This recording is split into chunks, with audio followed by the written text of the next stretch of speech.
Okay, so good afternoon, everybody. Next week we'll have a speaker who will tell us about secure computation.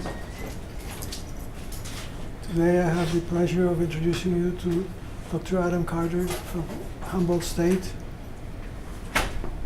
You probably don't need to be told that there are 23 campuses in the system, the CSU system. Humboldt is the most northern campus, in case you need to find out where it is.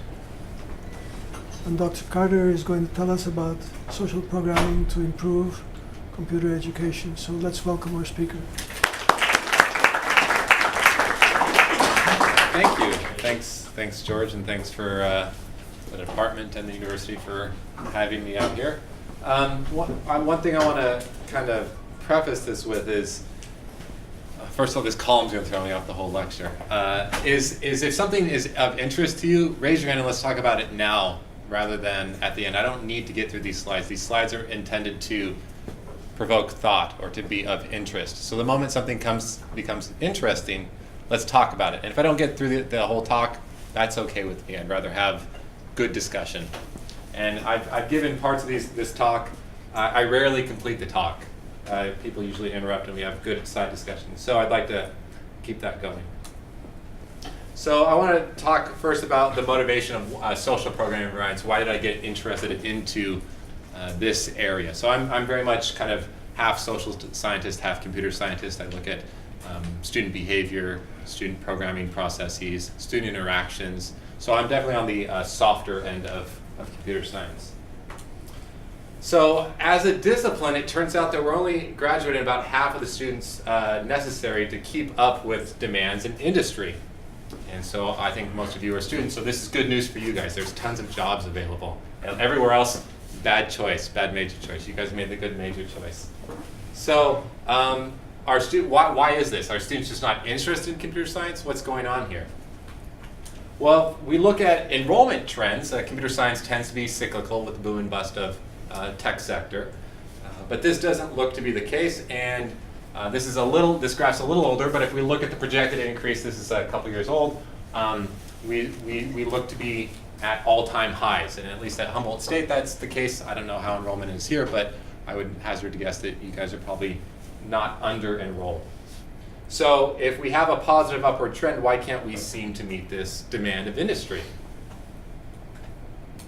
Well, according to the National Center for Education Statistics, computer science has one of the lowest rates of success for students who enter a four-year institution among college majors. We are, in fact, the second lowest overall in terms of four-year graduation rate. Compared to engineering, which is often, sometimes we're in that school, we're about, engineering, about, where's computer science? About, I have it, 17% less. And mathematics, which is also another one that we tend to be grouped with, we're even worse. So the grand challenge here is how do we entice new students and retain existing ones? This challenge has been the primary motivator for my research. Why aren't students selecting computer science, and why are we losing the ones that do select computer science? So this has been an interesting and active topic. This is something that's been known for a while. So there's been lots of studies about why this occurs. So these reasons right here come from interviews with college students who decided not to select computer science as a major, but it also turns out that the reasons why students leave the major are pretty close to the same. So it's a good list. This list right here is a good one to go off of. So students dislike the career opportunities, or they perceive the career opportunities to not fit with them very well. They don't have interest in computer science. Well, that's fair enough. They didn't enjoy the coursework. They don't enjoy being their exposure to computer science was not positive in that respect. They lack confidence in the discipline. They don't fit the typical computer science stereotype, and that's something that in the CS Ed community, we often, there's a lot of literature devoted to that. Courses are too difficult. I'm sure some of you can agree with that. They had poor grades going in. or perhaps they received poor grades in their classes, or computer science requires too much time. Certainly I remember spending a lot of time writing programs, getting homework done. It is a demanding major. And this is a strange one, especially given the previous slide. They're unsure that they can find a job afterwards, so that's bad marketing on our part. We need to make that well known that it's easier to get jobs in computer science, and that computing is only about programming. So I took this list and kind of picked apart the common themes here, and what we see here, there's issues related to social stuff, career prospects, content, and grades. So there's these 4 dimensions that we might consider. And it is unlikely that any one intervention or any one kind of research project can target all of these. So my focus has been on incorporating pedagogies of engagement into computing curricula. So I have been investigating the following question related to that. How can we integrate social learning into the classroom? How can we make learning and computing a more social endeavor?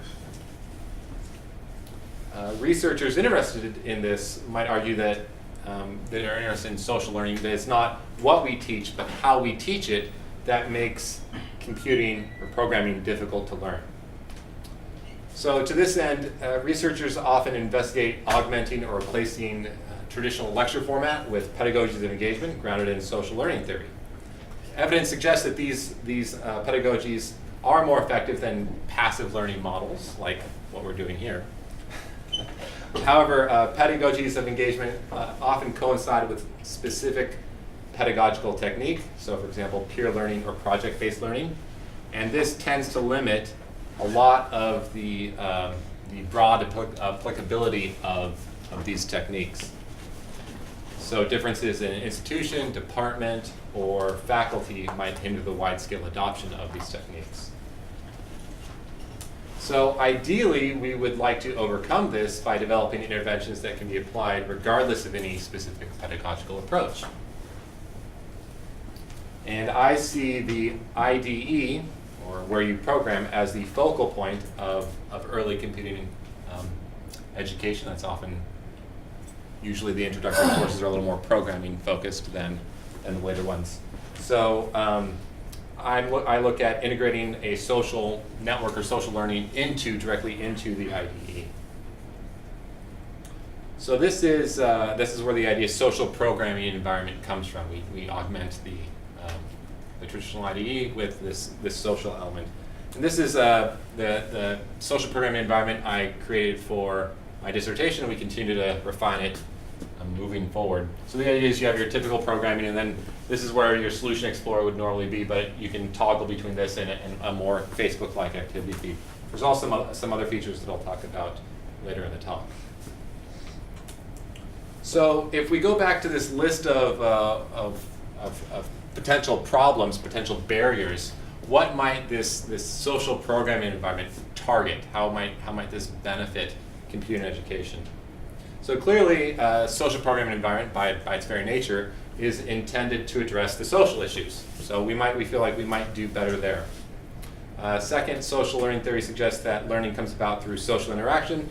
Therefore, perhaps by promoting that, it might make the courses, the achievement aspect of learning a little easier.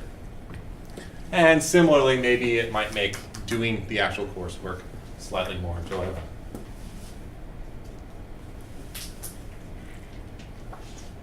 By itself, the SBE doesn't really target career issues, but in a pending grant, an SF grant that we submitted a couple weeks ago, we're actually looking at getting professional developers into the SBE as sort of mentors. So that's kind of the motivation behind my research, and now I'd like to provide a brief overview of what goes into at least this particular version of the SBE. So through the entire design process, we really tried to ground our choices in the theoretical frameworks of situated learning theory and social cognitive theory. These state that or suggest that students should be able to observe others' activities and progresses as they program. that students should be able to observe others' problem-solving processes, that students should be able to observe others' social interactions, and that students should be able to participate in a social learning community by asking questions of others and answering questions of others. So using these kind of 4 principles as our guiding design principles, we came up with the following features. So for design goal 1, we decided that could be accomplished by using an activity feed to observe others' social interactions. So as people post, you can kind of see what others are doing. This feed opens automatically when you launch the IDE, so you're immediately presented with the most up-to-date kind of social stuff. We initially made that an optional feature that you would have to go and toggle. Turns out that doesn't work so well. It's better to just kind of throw it in your face, and then let you decide that you don't want to look at it. So this activity feed also serves as a gateway into the SPE's other features. So we also use the activity feed to allow students to observe the progress of others. The activity feed can be filtered so that students can anonymously browse the programming activity of other students. In this screenshot, we filtered the activity feed for build errors. So these are the different build errors that a student has encountered. There's a little icon here that says other people have encountered it, and then there's an icon that's not visible that says you also encountered it. So it's trying to tie that together. We also provide an anonymous window into others' problem-solving processes. So this is you can kind of step through someone's build, little snapshots, not the whole program. I don't want you guys to completely cheat or anything like that, but to kind of see how another student might have solved the same error that you were having, kind of give you some ideas. We also allow students to pose questions to the classmates directly within the IDE. So the idea here is that you would highlight a little snippet of code, and then right-click Ask for Help. This thing pops up, and then you can comment it, and then it'll show up in the activity feed. So here we see a student that has asked for help, and the question is displayed will have been displayed in the activity feed. And then when you click on it, it opens in the main window here with the code and the discussion related to that topic. In the latest version, we are trying to further promote help-seeking and help-giving behaviors by providing notifications of when people are perhaps have encountered errors similar to yours, or that there's some questions that have not been answered yet. So if someone has asked for help but no one has yet given help, we highlight that to, again, encourage that social interaction.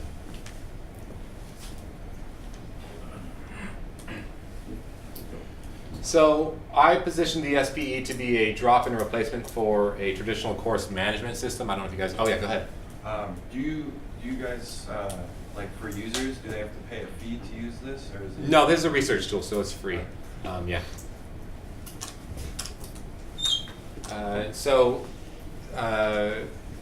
This is kind of like an LMS, so like, I don't know if you guys are on Canvas or Moodle or whatnot, but so the idea is that you could maybe use this instead. I know, at least with Canvas, has a really good plugin API, so maybe in future versions we might integrate that more tightly with Canvas, because the other LMS type features tend to take away from dev time of the actual research.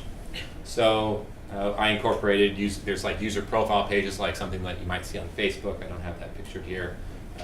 You actually submit your assignments through this. It's actually really cool. I haven't used this in my last couple classes, but the idea is that you're programming, and then in the IDE, you just go basically file, submit assignment, and it packages it up, sends it to me, sends it to the LMS. Super nice, because as instructors, it's not uncommon for students to either to incorrectly package up their software, or miss a given file, or we just had an assignment due and I got a bunch of shortcuts. They created a shortcut and sent that to me, and that didn't work out so well.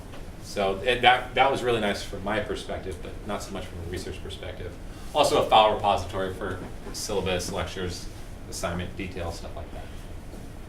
Also there's a great book. But again, this is more not necessarily anything research oriented, but just something that you have to have if you're going to kind of fill this part in. So, how might this kind of social programming environment benefit computing and education? Well, we've been publishing work on this for the past 3 or 4 years, and I kind of want to give a brief overview of some of the more interesting results. So, as we had predicted, statistical analysis indicates that social programming environments do promote a sense of community among students. So we used a pre-post design. We had 3 control groups, meaning that there was no social programming environment, and 1 treatment group, the class that used the social programming environment. And there's this standardized measure called the classroom community scale that's supposed to measure how people feel about others in the classroom. And ideally you want you want that sense of community. So we detected a significant increase in one sense of community. So we did pre-post, so we asked how you felt about your fellow classmates at the beginning of the semester, at the end of the semester. One would expect, hopefully, that that might increase. Well, that only increased. The students only felt more connected to their peers in the SPE condition. In the 3 other cases, there was no significant increase. So I forgot that was the next bullet. So there is a note here. The effect size is 3%, which is pretty low. Yeah, go ahead. So is this only for like classrooms and like specific classes, or like is it a wide range of people from like all over the state program type of thing? We've done it in different ways. I like to have it multiple classes because then you really get this kind of mentorship chain. One time when I taught it, we had I was teaching 3 classes, so I had seniors, like sophomore, juniors, and freshmen, and there was this really cool interaction that occurred. And I think that would be the ideal way to position the tool, but it's not necessarily required to do it that way. So the effect size is fairly small, 3%, which depending on the kind of research you're doing is somewhat negligible. But we have an educational researcher methods guy. He's in the ed department, and he says that any kind of increase on these measures is notable. It's hard to get an increase, a measurable increase, a statistically significant increase. So even though it's a rather small effect size, the fact that we did have an increase, he reassured me that was something to be proud of. So, and this is kind of followed up by some qualitative stuff that we did. We asked students what they thought about the class, and unprompted, many of them mentioned the SPE specifically. So SPEs are an awesome idea. The social integration helped me push forward. I made good friends through the SPE.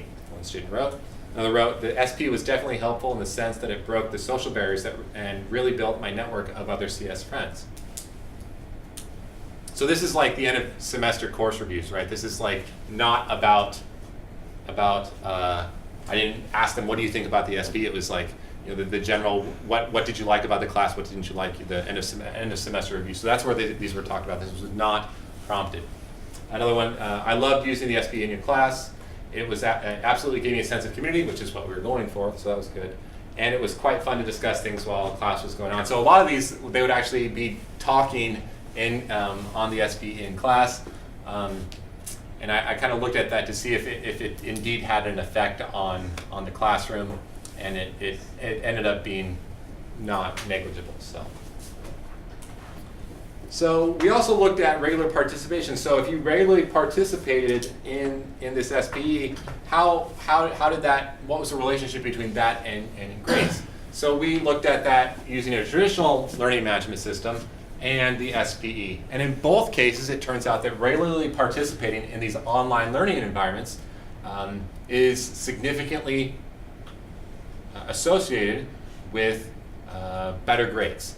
So the way to read this, the interesting ones if you know stats. So we all had 0.0, my cutoff's always 0.01. So it's always 0.01 or less.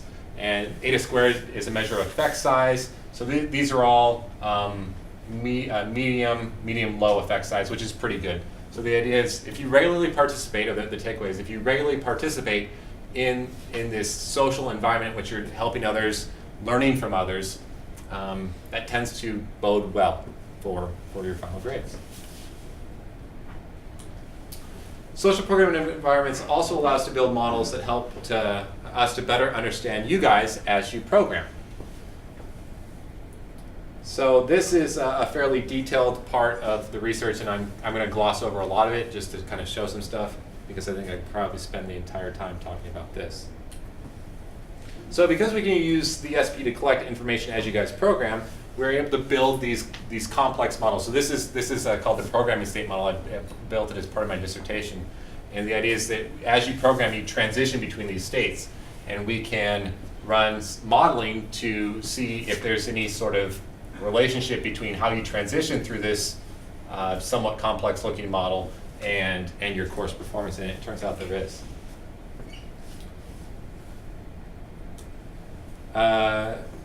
So we can look at log data to look at your programming on a day-to-day basis. And what's interesting, so what's interesting about this is that so this is programming separated by grade band. So not surprisingly, A students tend to spend a lot more time programming. There's actually, I have another graph here that isn't shown, but it's almost linear, the relationship between A students and F students in terms of how much time you spend programming. Also, what's really interesting is if you smush all these down, if you just look at aggregate programming activity as you approach the due date, most students don't start until 4 days before. I don't know if that rings true to you guys or not. So as a takeaway for us instructors, we really don't need to give you more than 7 days.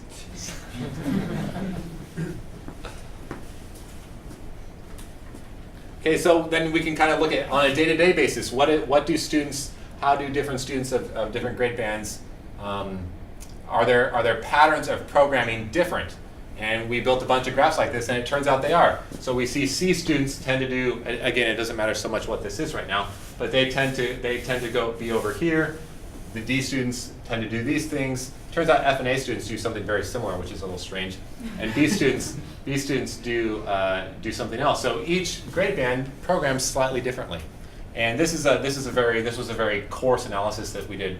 But the idea that you can detect these differences, or that students exhibit these different programming behaviors, one shows that perhaps we need to look at to try to, whatever the A students are doing, and again, it's correlational, so maybe correlation is not causation, right? So maybe there is no relationship here.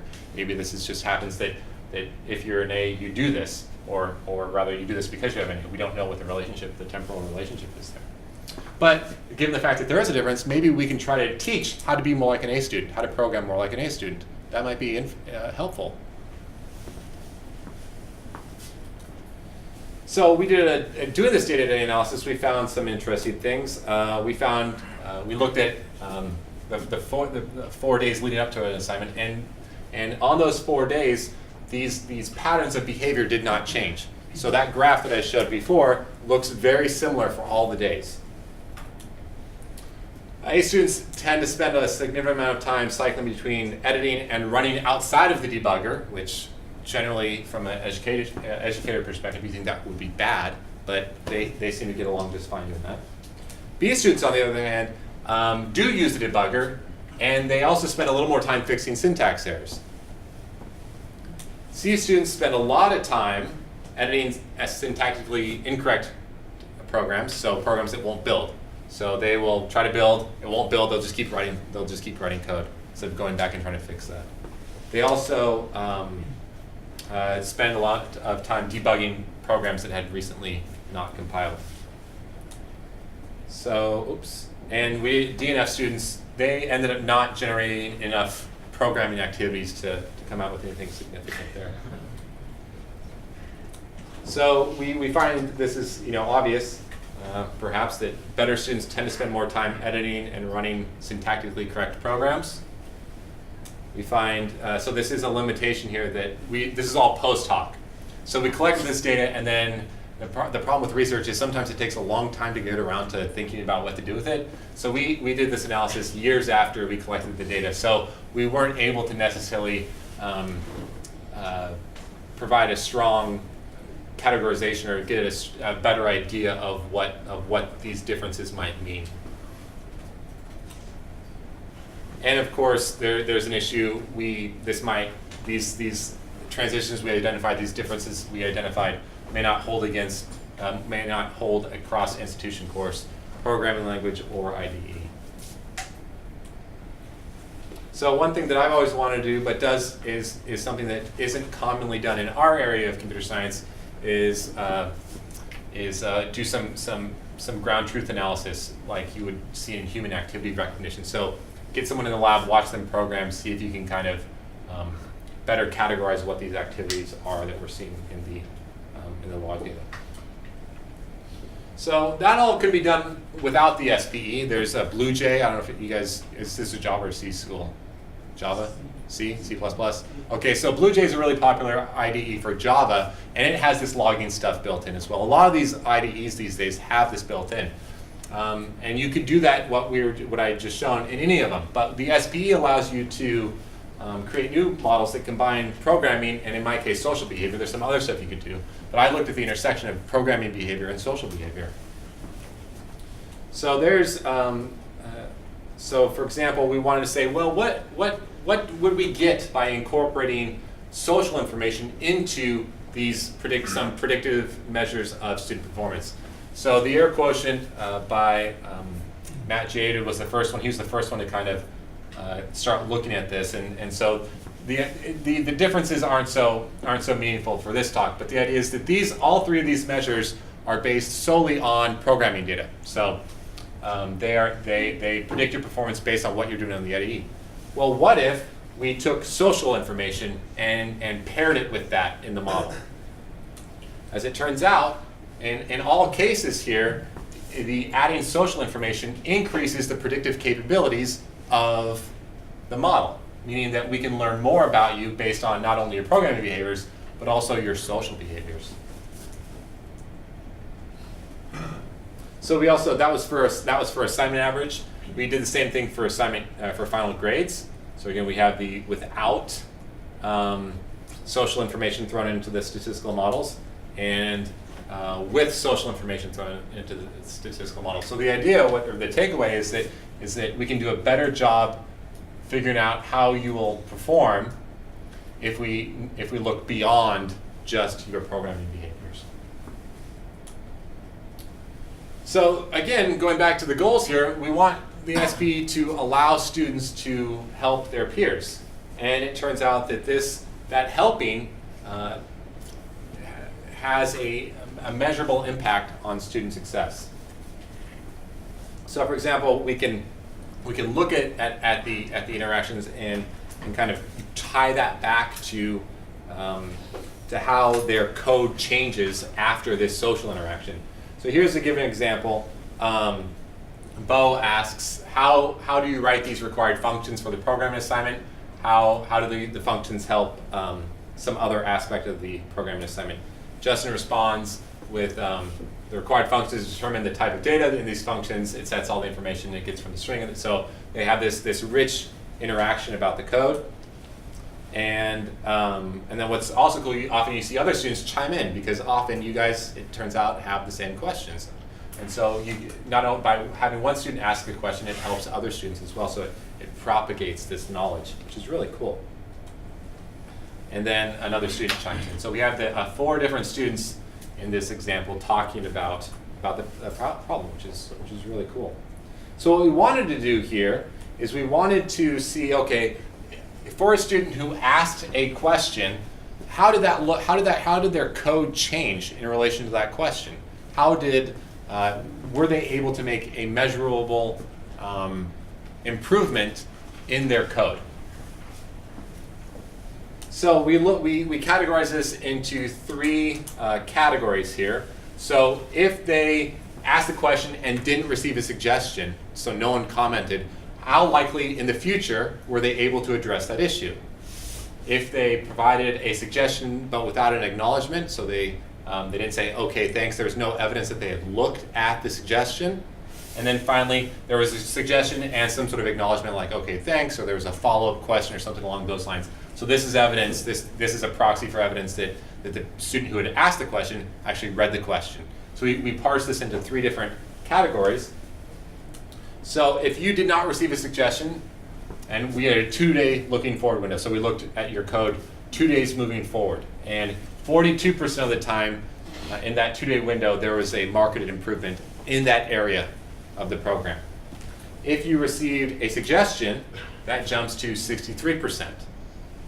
And if you received a suggestion and acknowledged that suggestion, so proof that you actually saw that, so maybe you saw it, but so this one right here is kind of a middle, like maybe you didn't, maybe you saw it, maybe you didn't see it, it's kind of hard to say. But if we know you saw it, we see an even marketed, so it's this nice linear improvement. So 85% of the time, yeah. I was just wondering, on the actual frequency of asking questions, did you notice any trends between the grade bands, and did you notice that any certain... So there was no significant difference between students throughout the semester. So if you looked at the end of the semester, how many questions did you ask, that kind of thing, that did not differ by grade level. But if you looked at, that's why I was looking at regular participation. So if you were regularly participating in the social discussion, so making posts weekly, like making not just once or a bunch in like a span and then dropping off, but if you were regularly participating in the online environment, there was a relationship between those students and grades. So the more regularly you participated, the more likely the greater likelihood that you tended to do better in class.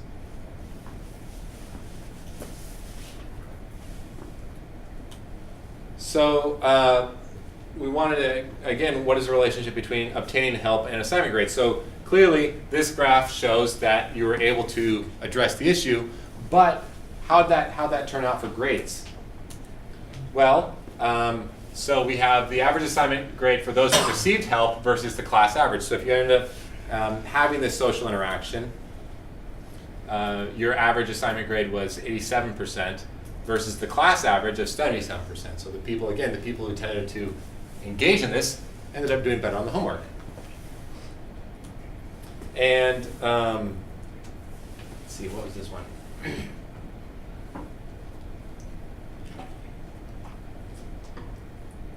Okay, this is broken out by if you received help, you're a red dot. If you didn't receive help, you're a blue dot. So again, we can see we split between the students who did, I don't know why it's a bar versus a dot, but generally if you received help in almost all but 2 cases, or maybe 3 cases, and I don't know exactly how many these represent, your grades tended to be higher, which is pretty cool. So overall, we're pretty happy with the results that we've been able to observe so far. And to kind of finish this off, I'm going to talk briefly about where we're going with this. So, as mentioned previously in my motivation, we wanted to develop a tool that was generalizable across pedagogy. So, we suspect, though, that by specifically developing pedagogies that target SPEs, we might either see a larger impact in outcomes, or perhaps increase the likelihood of those outcomes occurring. So we're starting to think about how can we make the SPE a more focal point of education, rather than it's this thing you can do or you cannot do. It looks and say, well, it looks to be helpful, but how can we make this more? How can we make the SP a part of the class? So our first idea involves the use of what are called brownfield assignments. So as opposed to greenfield assignments, which is what usually you guys do, where you start a solution from scratch, brownfield assignments refer to working in a space that already has code. And that's usually what you end up doing in real life. In real life, you very rarely get to start your own, and you feel it's really fun when you do. Usually you have to add new features to something, right? So you go work for Google, they're not gonna say, hey, write us a new search engine, right? They say, hey, make this one better, right? So that's brownfield, is either fixing bugs on an existing project or adding new features to an existing project. And that's typically what you do as a programmer. So we think that this kind of assignment is perfect for SPEs, as the brownfield assignment naturally motivates you to discuss a shared code base. So you have a problem, and you're all working on this same shared open source code base, and you need to understand it. Well, the easiest way to understand something often is to ask a question. Hey, has anybody else taken a look at this function? I can't quite figure out how it works. So it's indirectly forcing you to socially participate, and that's the idea. So the idea is we develop these instructional models that kind of prep you for perhaps being good online communicators, because often what happens, we found in literature reviews, is that they come up with these ideas, but they don't really kind of teach you how to be good online citizens, or how to teach good information literacy skills. So we're developing a set of these instructional modules, and then we set you loose on these brownfield assignments, which you have a shared code repository that is then facilitated by the brownfield SPE. And then we assess you. Another cool thing is we can assess you not only on the feature implementation and bug fixes, but because it's done within the SPE, we can perhaps assess you based on your IDE log data and also your social interaction. So it allows us to, there's this really interesting idea that we've been kicking around, is that often we grade based on program correctness. But what if that was only a single component, right? What if the idea was, that's good that you were able to do that, certainly, but often it's also worthwhile to develop these soft skills, the ability to work with and communicate with other people. And by having this all occur within the brownfield IDE, the SPE, we can measure that, because that's often the hard part about giving you a grade for soft skills for these is that we can't collect and analyze that very well, but hopefully we can. So in order to capture some of these, so here's an example. We are developing some new tools that students can use to reflect on their learning processes while also providing us this measure. So maybe if you stop working, we ask you, hey, what's going on? So again, kind of a check-in. This is a metacognitive scaffold. Or having you assess the search results. So you did a search. Well, how useful were those searches? So it's getting you to metacognitive, think about thinking. And that's been shown to be important when it comes to learning. So in another line of inquiry, we're also thinking about how to tailor the SPE as to provide mentorship between, as I said, upperclassmen and lowerclassmen at a single institution. Oops. But also between students at different institutions and also students at different levels of education. So for example, in Humboldt County, which is very rural, coming down here, this seems like a big city. So these K-12 classes often have very few students in them, or they're split because the school can't justify having a class of 5 kids. So it's computer science and something else, so that they can have the enrollment be more reasonable. Well, you have all these isolated pockets of learning. Well, what if we can use the SP to connect them all into this distributed community of practice, which excites me quite a bit. Also, if we can connect these different institutions for different levels of education, we have this mentorship chain. So if you have K-12 talking to Humboldt students, well then the K-12 students can interact with and kind of perhaps connect with or learn more about or develop an identity, learn that they too can be computer science students, which goes back to the whole idea of increasing enrollment and increasing engagement. So I ended a little on time, and there were some questions, but we can have some more. So this was funded by the NSF, and I also work with my former advisor, Christopher Hundhausen, and Sola Adesope at Washington State University, and I continue to do so. So thank you.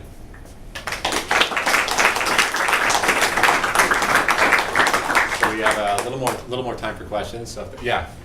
So how tightly tied is this to Visual Studio?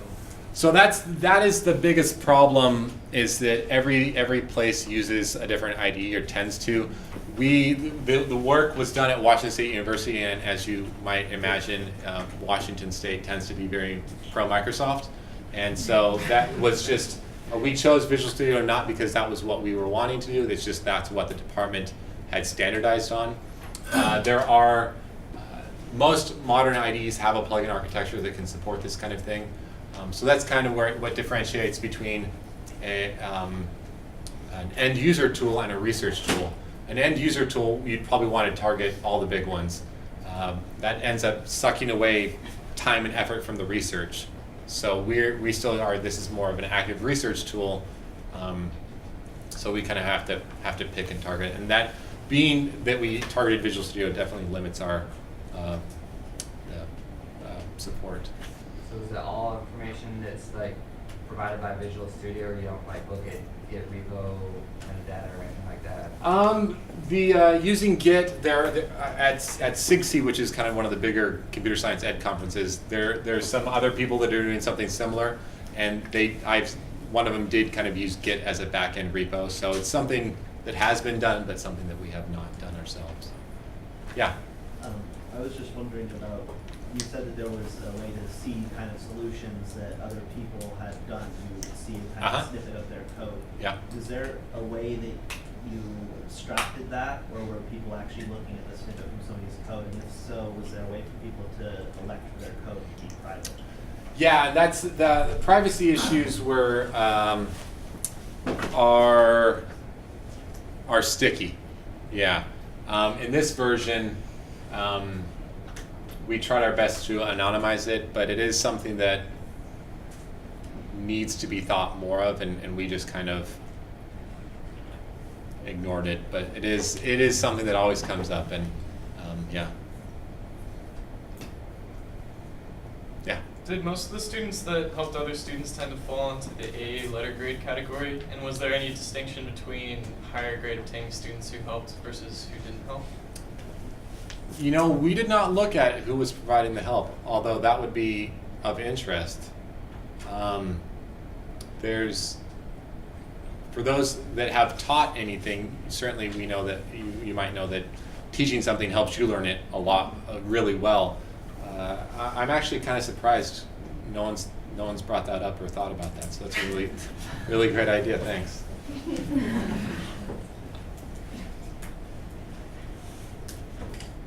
Well, I'm about a minute over, but I think that's it. So thank you.